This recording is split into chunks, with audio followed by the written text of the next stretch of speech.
Come here. Come here. Come get it. Come get it. Say good morning. Good morning, friends. Come here. So today's a big day. Jack just got on the couch all by himself, which is huge. He is getting very tall, but he's kind of thick. He's a thick boy, so we generally have to lift up his back legs for him. And I just came and sat down, and he came over and jumped. He just jumped all up by himself. Didn't you? So I got on the couch all by myself. Such a big boy. Jack's such a big boy. Yeah, say hi to your friends.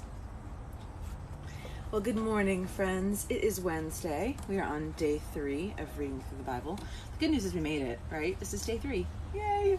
It's a little less weird, maybe not, but we're doing it. We're really doing it, because when you set your mind to something, you're supposed to see it through. Oh, look at that cute little face. And if nothing else, you can look at this smushy guy while I read. If you're bored, because I would be too. Huh. Say I'll hang out with you. You can look at my smushy face. You can't get down, then nobody can look at you. Jack, come here. This couch is kind of his domain. He likes to wander back and forth along the whole thing, and now he's over there. So, there, look at Jack, not me. He's way more entertaining. All right, so guys, today we're reading Genesis 8 through 11, so I'm going to go ahead and start reading so that we can be done reading, right? Because that's the most exciting part. I need to work on that. That sounds terrible, but okay, so we're going to get done for today, and we're going to start reading. So let's go with Genesis 8. So if you remember yesterday, the whole world was flooded. Today it's all about how the flood recedes, which Jack finds very interesting. So God remembered Noah and all the animals in the boat. He sent a wind to blow across the waters, and the floods began to disappear. The underground water sources ceased their gushing, and the torrential rains stopped. So the floods gradually began to recede. After 150 days, exactly 5 months from the time the flood began, the boat came to rest on the mountains of Ararat. 2.5 months later, as the waters continued to go down, other mountain peaks began to appear. After another 40 days, Noah opened the window he had made in the boat and released a raven that flew back and forth until the earth was dry. Then he sent out a dove to see if it could find dry ground. But the dove found no place to land because the water was still too high. So it returned to the boat, and Noah held out his hand and drew the dove back inside. 7 days later, Noah released the dove again. This time, towards the evening, the bird returned to him with a fresh olive leaf in its beak. Noah now knew that the water was almost gone. Well, that's an alliteration. Noah now knew. A week later, he released the dove again, and this time it did not come back. Finally, when Noah was 601 years old, 10.5 months after the flood began, he lifted the cover to look, and the water was drying up. 2 more months went by, and the earth was dry. Then God said to Noah, "Leave the boat, all of you." Oh, I guess that's really boring. They have no me and no Jack. Sorry, he just kind of does his own thing, but I'm glad that you're here anyway. Welcome, friends. I will totally say hi to him for you. He's pretty great to snuggle with, so like this part of his chin is my favorite. I love it so much. Yeah, good morning. Welcome. Glad that you're here. Okay, so Noah's 601 and finally getting out of this gigantic boat that he built. So it says, "Release all the animals and the birds so that they can breed and reproduce in great numbers." So Noah, his wife, and his sons and their wives left the boat, and all the animals came out pair by pair. Can you imagine? Like, it says they really did that. Can you imagine the animals waiting their turn? Like, I have 4 kids, they don't wait their turn for anything. We cannot get in the car without one of them kicking each other because they're fighting over the seat that they want to sit in. Seriously, like, there's a middle, 2 sides. They still fight every time. I cannot imagine a tiger being like, "Oh, it's okay, alligator, you go first." Like, really?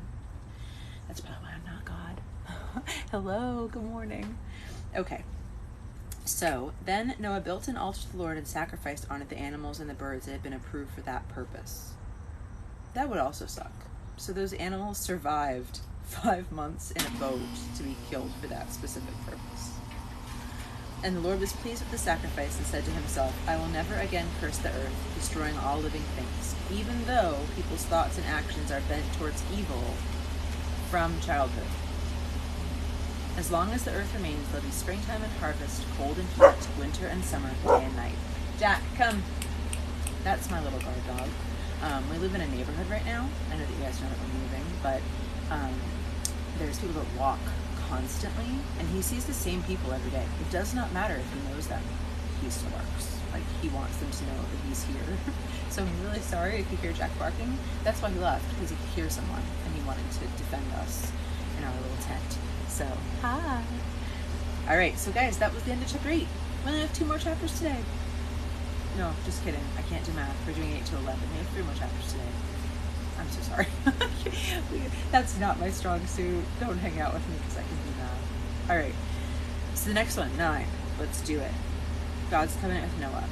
God blessed Noah and his sons and told them, multiply and fill the earth.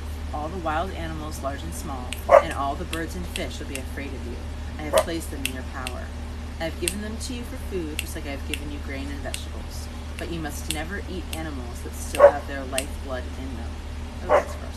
Jack, come. Come here.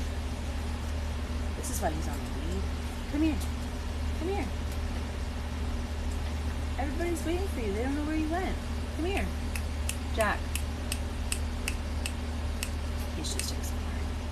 Okay, so we're not supposed to eat animals that are still alive. That's kind of gross. And murder is forbidden. Animals that kill people must die, and any person who murders must be killed. Yes, you must execute anyone who murders another person, for to kill a person is to kill a living being made in God's image. Now you must have many children and repopulate the earth. Yes, multiply and fill the earth. Okay, I'm sorry. How excited do you think that Noah's sons were? Like, they just got out of a boat that they've been in for how many days? And he's like, bruh, go sleep with your wife. Like, go have as many children as you possibly can. Repopulate the earth. Like, seriously, how excited do you think that these men were? How excited? Like, come on. Come here. Come here. If TikTok existed back then, you better believe they'd be making TikToks about it like crazy. Come here, Jack. What are you doing? Hold on, I think he's stuck. Hold on one second. Come here. Come here. Show them how you can jump. Come here, come show them. Come over here. Show them how you can jump. No, just kidding. Like I said, he needs his booty lifted up. He's not going anywhere. Hold on, look at this. Do you see this? This is what Jack does. He gets halfway up and then he can't lift his booty up, so he's just kind of stuck. And you have to lift his back legs for him. I'm sorry, I just showed the whole world how you get stuck. I said come over here. Come here. Nope, that's all you get today. Oh, that dog makes me laugh sometimes. All right. Anyway, we were talking about how happy the men are that they get to multiply and populate the earth. Go forth and sleep with women and make babies. Sounds like a pretty great trophy medal for making it out of the ark alive. All right. So they are going and having sex with everybody. And he said, I'm making a covenant with you and your descendants and with the animals and all the birds and the livestock. I promise to never send another flood to kill a living creature and destroy the earth. I'm giving you a sign as evidence of my eternal covenant with you and all the creatures. I have placed my rainbow in the clouds. It is a sign of a permanent promise to you and to all the earth. When I send clouds over the earth, the rainbow will be seen in the clouds, and I will remember my covenant with you and everything that lives. Never again will there be a flood that will destroy all life. When I see a rainbow in the clouds, I'll remember the eternal covenant between God and every living creature on earth. Then God said to Noah, yes, this is the sign of my covenant with all the creatures. Okay, he repeated that like 4 times, so in case you didn't get it, he's making a covenant, and he is not going to flood the earth again. But how crazy must that have been too? Like, it had never rained. They'd never seen rain, ever. And then it rained for forever. And then he made a rainbow that they'd never seen. Like, that must have been so freaky. Like, I don't like, ooh, that was Jack's head. Anyway, I don't like when I don't know things, which probably sounds pretty ridiculous, but I don't like it. And I can't imagine not having ever seen that kind of stuff and then seeing it like that. Like, that must have just totally freaked them out. Yeah, come here, come show them your face. Come here. They would love to see your smushy face. Come here. Through this way. Come here. Look. Jack. Sit. That's showing me your smushy face. Not that. Come here. Come sit with me. Good boy. Ready? Ugh. Okay, come here. Come here. Ah, yes. There we go. Look. Look. Say hi, everybody. You're what they came to see. You're what they want to see. Good. Thank you for the kisses. Thank you. Thank you for the kisses. Here. Do you want your thing? No, he just wants to lay down. Okay. Sorry, dog interruption. If you're going to have to read through the Bible in 365 days, dog interruptions are the best kind. Best way, right? Aw, thanks for following. Okay, so we were talking about the covenant, and Jack is gone again. Ironically, it's raining pretty heavily while we're reading this, which feels very, like, dun, dun, dun. Anyway, okay, now we're moving on to Noah's sons. Shem, Ham, and Japheth, the three sons of Noah, survived the flood with their father. Ham is the ancestor of the Canaanites, and from these three sons, Jack, This is not working out as well today as it did the other 2 days. This is what happens on day 3. Anyway, they survived the flood, and from them came all the people now scattered across the earth. After the flood, Noah became a farmer and planted a vineyard. One day, he became drunk on some wine he made and lay naked in his tent. What? 600-year-old Noah survived a flood and then got drunk outside his tent. I'm sorry, guys, this book is actually kind of crazy. Like, what in the world are they talking about? Noah is laying outside drunk on his tent. What? Oh, hi. Okay. Ham, the father of Canaan, saw that his father was naked and went outside and told his brothers. So Shem and Japheth took a robe, held it over their shoulders, and walked backwards into the tent to cover their father's naked body. As they did this, they looked the other way so they wouldn't see him naked. And when Noah woke up from his drunken stupor, he learned what Ham had done. So he cursed the descendants of Canaan, the son of Ham. Wait, what? Why are they cursing him? Are they cursing him because he saw that his dad was naked? Because he went and got help.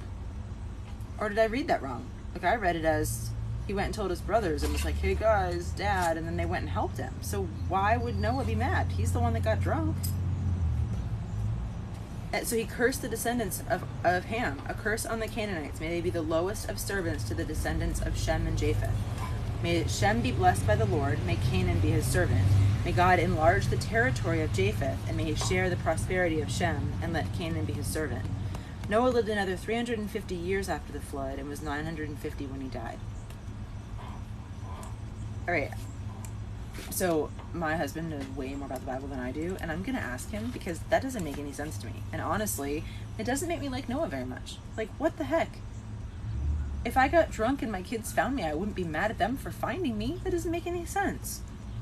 And a curse is a really big deal, bruh. Like, why? Why would you do that? I'm not a fan of Genesis chapter 9, guys. We're going to have to figure this out. We're going to have to get to the bottom of it because I don't like it very much. And hi. Okay, we are getting there. We're almost done. Okay, so this one is going to be one of those ones I'm going to read really fast as I can, because it's all weird names. I don't like chapters that are weird names. Okay, this is the history of the families. Oh. Neither does Jack, apparently. He does not like weird names because he just straight up tried to take out that thing. Come here, bruh. Hey, Jack, come here. You are just all kinds of antsy today. What's the deal? You don't like this chapter? Come here. Come here. The descendants of Japheth were Gomer, Magog, Madai, Javan, Tubal, Meshesh, and Tiras. The descendants of Gomer were Achanshish, Riphathish, and Torgama. The descendants of Javan were Elisha, Tarisha, Kittim, Rodimim, and their descendants were seafaring people in various lands. Yay! The descendants of Ham were Cush, Mizraim, Put, and Canaan. The descendants of Cush were Seba, Havilah, Sabta, Rama, and Sabteka. The descendants of Rama were Sheba and Dedan. One of Cush's descendants was Nimrod. I feel like I'm such a 5-year-old boy. That's funny to me. He became a heroic warrior, you heroic Nimrod. He was a mighty hunter in the Lord's sight, and his name became proverbial. People would speak of someone as being like Nimrod. Oh my gosh. A mighty hunter in the Lord's sight. He built the foundation for his empire in the land of Babylonia, with the cities of Babel, Erech, Akkad, and Calneh. From there, he extended his region to Assyria, where he built Nineveh, Rehoboth, Thir, Calah, and Rezin, the main city of the empire between Nineveh and Calah. I think I'm saying those right. That one sounds familiar to me. Did you just find a treat on the couch? Come here. Come get it over here, bro. Jack. I got it. Look what Mom has. Come here. Ooh, Mom's got it. Come up here with us.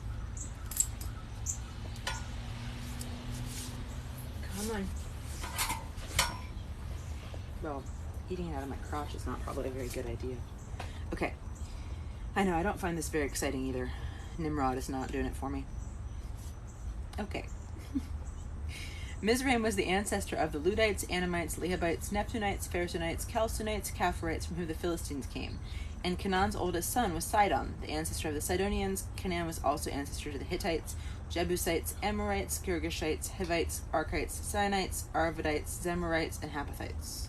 Eventually, the territory of Canaan spread from Sidon to Gerar, near Gaza, and to Sodom, Gomorrah, Admah, Zeboim, near Lasha. These were the descendants of Ham, identified according to their tribes, languages, territories, and nations. Hi. Hi. You're such a good boy. Oh, look at that face. Look at that face. Hi. Is Jack a good boy? Are you a good boy? What? Yes, he is a beautiful pup, isn't he? Say hi.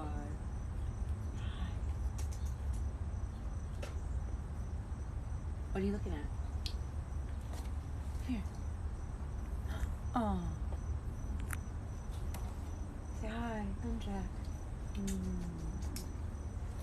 We're almost done with this weirdness.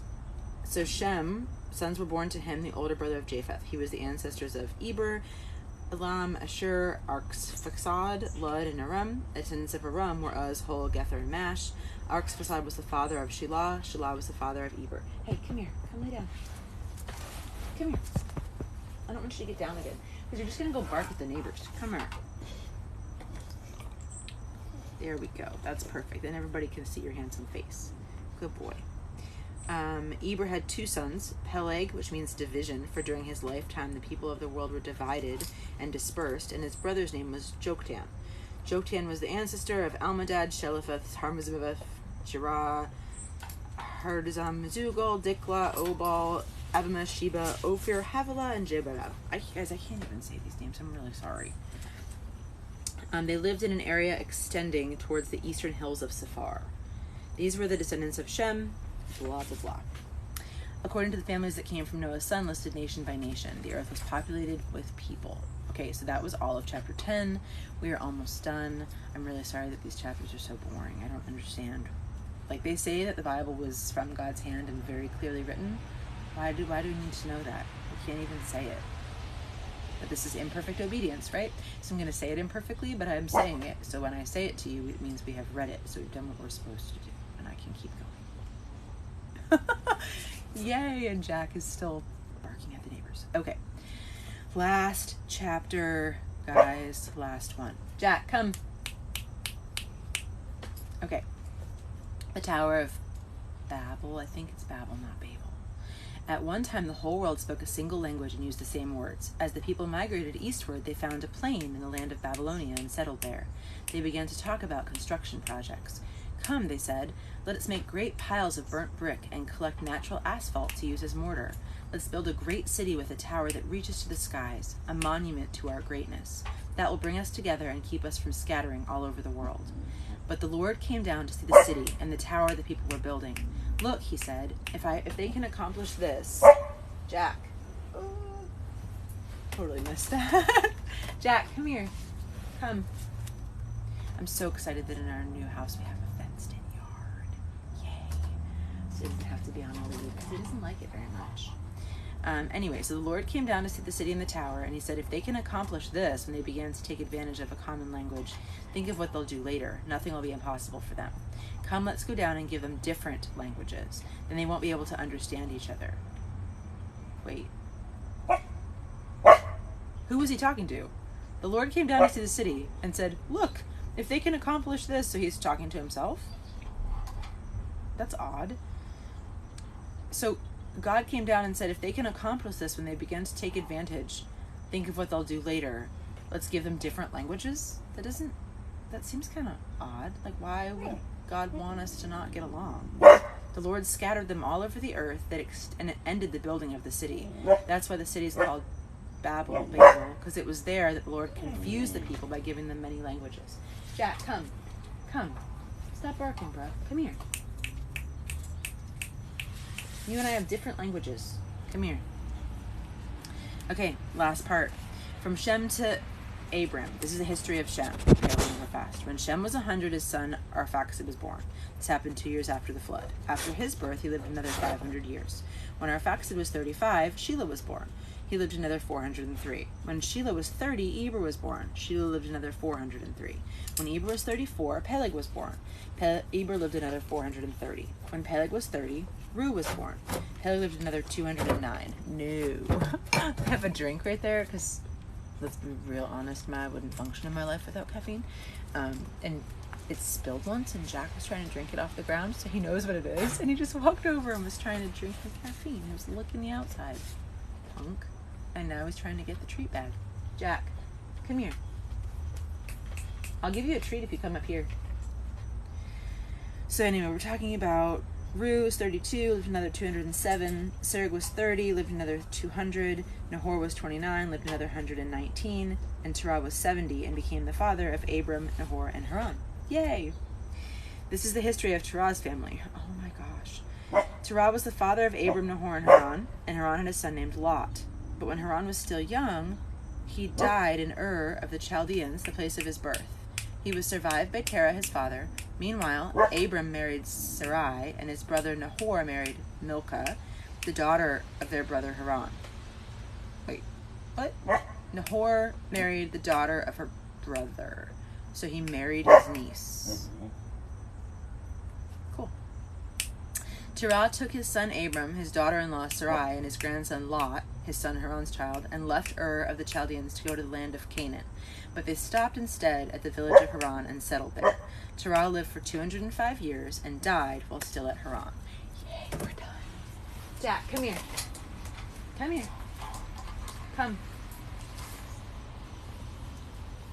Come here. Come here. Okay. All right. We're all done for the day. Mwah. Can you say hi to the people and see if they have any questions? Say hi to the people. Oh, look at that smushy face. It's so funny how your eyes look so closed when you look at the camera. Mwah. Say hi, people. We're glad that you're here. Thank you for day 3. Yeah. We're all done with day 3. So tomorrow we'll be back to read day 4. Mwah. Yeah. With this big old love bug. Yesterday, someone came to our house, which was, like, people don't generally come to our house right now. I don't know about you guys, but in COVID, like, we've met friends out and stuff, but people don't usually come to where we are, right? So, excuse me, we've had Jack for a month and a half, and other than family, nobody's really, good morning, no one's really come to our house. And so a lady came because we were selling something yesterday, and like, I know that he's a guard dog because he barks, like I said, at anyone that's walking by, but it was crazy to see. I was so proud of him because she came in and she was kind of standing in our foyer, and he was looking at her, and she said, oh, can I pet him? And I was like, yeah, he's friendly. I just didn't want him to be here when you came in. I didn't want him to scare you. And she was like, no, please let me pet him. So he came in, and he was excited to see her. Like, he was wagging his tail, and he let her pet him. And then he sat in front of me and did not move. It was crazy. So, oh, hi, good morning. He is pretty cute. Yeah, so I've never, like, I mean, he's little. He's only 3.5 months old. So he is a guard dog, and they said, oh, he'll guard you. But I've never seen him do it until yesterday. And it was crazy. Like, you could tell that he wanted to pet her, but he was not leaving me. Like, he sat right in front of me, like pretty much on my foot, and did not move the entire time she was there. I was like, oh, you do love me. You really do. You really do love me, don't you? You're keeping your mom safe, huh? He said no one's gonna get my mama. Although he's also a really big scaredy cat, so if you clap or something, he might run away. But we're working on it. We're working on it. He did a good job. Yay, Jack! Can you hear that? That's him snoring. He snores like an old man. It's very, very loud, huh? Are you very loud? Oh, everybody's saying hi to you. Handsome boy. Well, I hope that you guys have a fantastic day. Thank you for being here with us for day 3. We'll be back tomorrow, whenever he wakes me up and we get down here. And hopefully it will not be ridiculous names that we're reading over and over again. And if any of you guys know the answer to that question, I'm going to put this on YouTube so you can go over and comment. But I don't understand. Like, why would God do that? Why would he go and talk to himself and then get mad and split our languages up? It doesn't seem very cohesive. I'm a little confused by it. So if any of you know the answer, well, let me know. I would love to know that. So, hello. All right, have a fantastic day. Jack, you say bye. Say bye. All right, see you guys tomorrow.